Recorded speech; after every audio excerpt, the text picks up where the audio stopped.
The Postdoc Academy module, Working Effectively in an Intercultural Environment, encourages self reflection on the social identities that we hold and reflection on all the dynamic ways in which people interact with one another.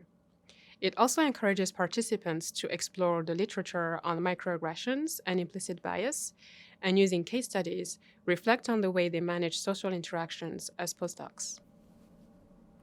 The goal of this productive postdoc conversation is to provide you with the central ideas around identity to have an effective, supportive, and meaningful postdoc-mentor conversation. The vast majority of mentors report that it is better not to ask mentees about intercultural issues, while mentees report in a similar ratio they wish their mentor did. The notion of treating everyone identically, referred to as colorblindness when discussing race, is fundamentally inequitable, since it means not seeing the full self. This applies across seen and unseen identities. Further, color blindness also does not acknowledge the specific challenges people of color encounter as they navigate education, research, and work environments that are predominantly white. Acknowledging our identities is the first step towards understanding how our sense of self affects our interactions with others, but also to what extent and in what ways we hold privilege. The identity wheel displayed on the slide provides 7 groups of social, professional, and cultural identities. Feel free to use it or use the social identity grid linked below the video to reflect on the multiple identities, social, cultural, and professional that you hold and how they intersect. Which identities do you think about most often? Least often? Why is it so? Which identities and intersections between different identities fuel assumptions and impact how you perceive yourself, others, the world around you? Which identities have the strongest impact on how others perceive or label you? Feel free to pause the video and reflect on these questions. They aren't easy. When I first did this exercise, I found it was like holding a powerful mirror up and seeing myself as I had never had before, which helped me understand how others see me and my own privilege. If you are a postdoc, think about what your advisor might gain from this exercise. If you're an advisor, think about what your postdoc might gain. The ideas of identity, power, privilege, and positionality are part of our socialized practice in all aspects of life.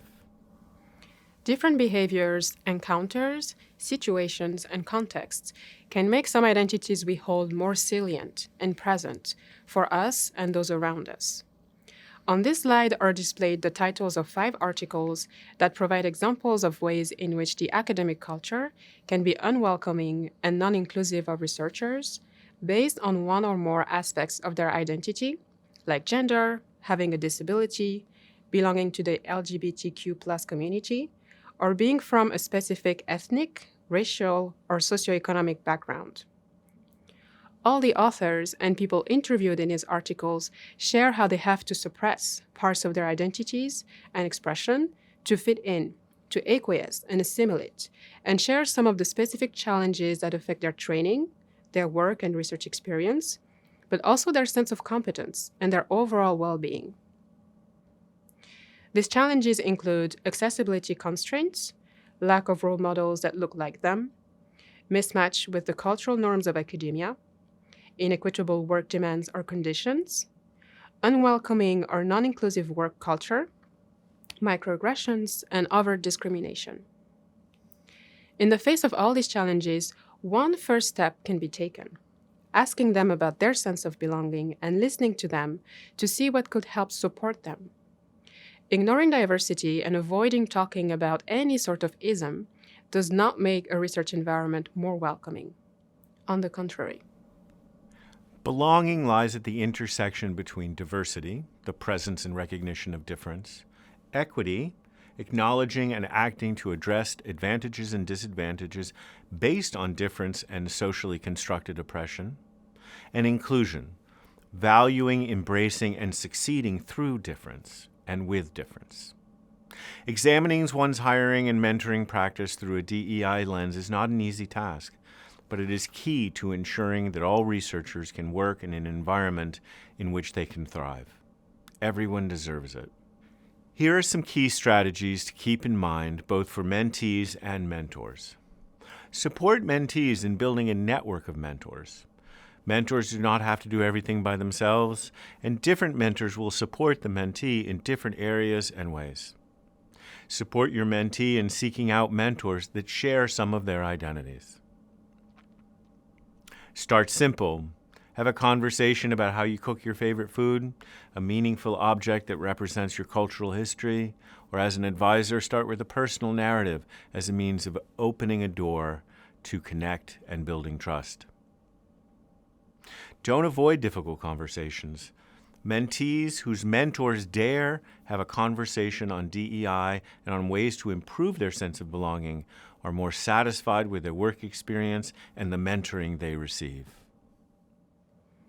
Strike a balance between asking for and providing technical versus emotional support and encouragement. Candidly ask for feedback. See what you can learn from each other and from on and off campus resources. Seek to learn more about ways to include DEI in your research and mentoring practices.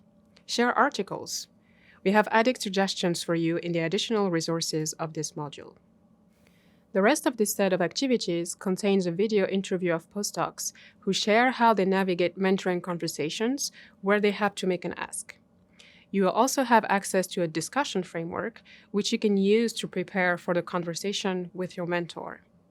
We hope you leave this module empowered to share your experience and sense of belonging with your mentor.